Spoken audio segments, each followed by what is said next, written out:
Promesse biblique du jour.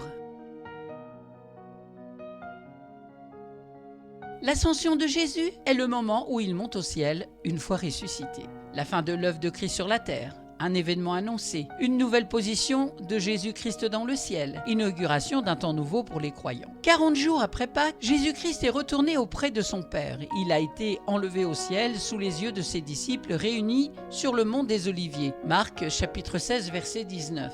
Après leur avoir ainsi parlé, le Seigneur fut enlevé au ciel où il siège à la droite de Dieu. La fin de l'œuvre de Christ sur la terre. La mission de Christ sur la terre a commencé par son incarnation et s'est achevée par son ascension. Au moment de l'incarnation, le Fils de Dieu s'est fait homme. Lors de l'ascension, l'homme-Dieu est retourné auprès du Père. Lisons cela dans Jean chapitre 7 verset 33. Jésus déclara à tous: « Je ne suis plus que pour peu de temps parmi vous, ensuite je retournerai auprès de celui qui m'a envoyé. » Le fait que Jésus-Christ ne soit plus présent corporellement sur la terre ne signifie pas cependant qu'il ait cessé d'agir en faveur des hommes. L'ascension, c'était un événement annoncé. Les Écritures de l'Ancien Testament qui ont annoncé la venue de Christ sur la terre et son œuvre expiatoire ont également révélé son ascension. Jésus lui-même, pendant son ministère terrestre, a annoncé cet événement. Vous pouvez lire cela dans Jean chapitre 16 verset 10. Il leur montrera de quel côté est la justice, en leur révélant que je m'en vais auprès du Père lorsque vous m'aurez perdu de vue. L'ascension, une nouvelle position de Jésus-Christ dans le ciel. Jésus-Christ est souverain sacrificateur. Comme le souverain sacrificateur de l'Ancien Testament entrait une fois par année dans le lieu très saint avec le sang des agneaux sacrifiés, vous pouvez lire cela dans Hébreux chapitre 9 verset 7, Jésus-Christ est entré une fois pour toutes dans le sanctuaire céleste avec son propre sang. Il est ainsi le souverain sacrificateur de la nouvelle alliance. Hébreux chapitre 9 verset 24. Aussi, Christ n'est-il pas entré dans un sanctuaire matériel construit par des hommes et qui ne serait qu'une simple copie du véritable? Non, c'est dans le ciel même qu'il a pénétré afin de se présenter maintenant devant Dieu en notre faveur.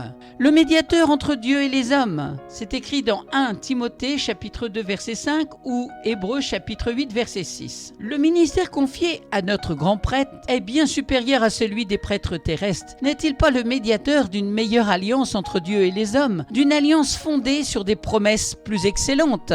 Jésus-Christ est roi. Après son abaissement volontaire, Jésus-Christ a été élevé à la plus haute place et glorifié par le Père. Lisons cela dans Philippiens chapitre 2 versets 8 à 9. Il humilia son âme jusqu'à la mort infâme d'un criminel en croix. Au trône de lumière, il fut par Dieu son Père élevé roi des rois. Il s'est assis pour toujours à la droite de Dieu.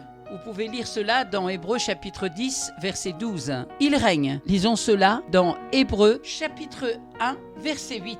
Mais lorsqu'il parle à son Fils, il lui déclare: « Ton trône, ô Dieu, est établi pour l'éternité. Il subsistera de siècle en siècle, et tu gouvernes ton royaume avec droiture. » Il règne, il est Seigneur. Lisons cela dans Colossiens chapitre 3 verset 24. « Car, vous le savez bien, il vous donnera votre véritable salaire, l'héritage des cieux qu'il vous réserve comme récompense. Servez donc Christ comme votre Maître et Seigneur. » Et il a reçu tout pouvoir dans le ciel et sur la terre. Alors plusieurs versets le confirment, mais aujourd'hui lisons dans 1 Corinthiens chapitre 15 verset 27.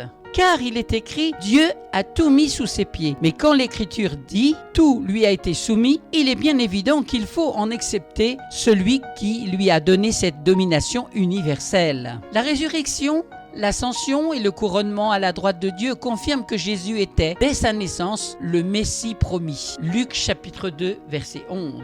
Cette nuit même, dans la ville de David, est né votre Sauveur. Celui qui vous délivrera, c'est le Messie et le Seigneur. L'inauguration d'un temps nouveau pour les croyants. L'ascension de Christ a marqué le début de nouveaux privilèges pour les croyants dans leur relation avec Dieu. Elle leur permet de bénéficier de la présence du Saint-Esprit en eux. C'est écrit dans 1 Corinthiens, chapitre 6, verset 19. Ou bien auriez-vous oublié que votre corps est le sanctuaire même du Saint-Esprit qui vous a été donné par Dieu et qui, maintenant, demeure en vous? Vous n'êtes donc plus les maîtres de votre corps et vous ne pouvez pas en disposer à votre gré. Vous ne vous appartenez plus, car c'est à un grand prix que vous avez été rachetés. Honorez donc Dieu et rendez-lui gloire par votre corps même aussi bien que par votre esprit, car tous deux appartiennent à Dieu. L'effusion du Saint-Esprit était étroitement liée à l'ascension de Jésus-Christ. Et elle ne pouvait pas avoir lieu avant son départ. Vous pouvez lire cela dans Jean chapitre 16 verset 7, dans Jean 7 verset 39, dans Acte 1 verset 4 à 5 ou Acte 2 chapitre 2 verset 33. C'est d'être certain de vivre un jour dans la présence immédiate de Dieu. Lisons Jean chapitre 14 versets 2 à 3. Dans la maison de mon Père, il y a beaucoup de place. Si ce n'était pas vrai, est-ce que je vous aurais dit, je m'en vais pour vous y préparer une demeure. Lorsque je vous aurai préparé cette demeure, je reviendrai et vous prendrez avec moi, si bien que vous serez, vous aussi, là où je serai. Vous savez bien où je vais et par quel chemin on y parvient. C'est aussi d'avoir en Christ un avocat, un défenseur, lorsqu'on a péché. 1 Jean chapitre 2 versets 1 et 2. Mes chers enfants, je vous écris tout cela afin de vous éviter de pécher. Si toutefois il arrivait à quelqu'un de commettre un péché, vous avez un défenseur, Jésus-Christ, celui qui est sans péché.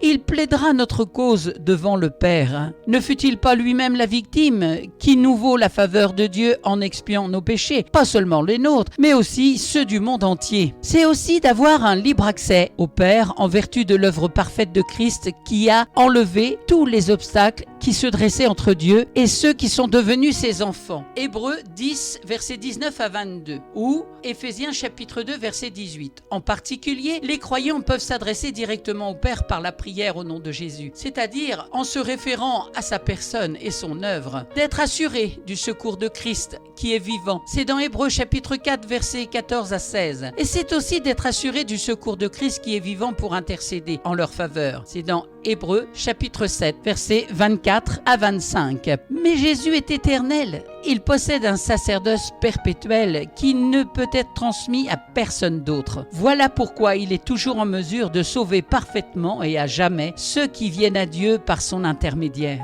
Parce qu'il vit éternellement, il peut toujours intervenir en leur faveur auprès de Dieu. Merci d'avoir pris du temps pour écouter Promesse biblique du jour. Aujourd'hui, l'ascension de Jésus est le moment où il monte au ciel, une fois ressuscité. Si vous n'avez pas la parole de Dieu, n'hésitez pas à me contacter, je vous offrirai une Bible. Merci pour ce moment précieux du partage de la parole. Que le Saint-Esprit de Dieu puisse vous apporter la révélation de cette parole, parce que la parole de Dieu, elle est puissance de vie pour quiconque met foi en elle. Amen. À très très bientôt.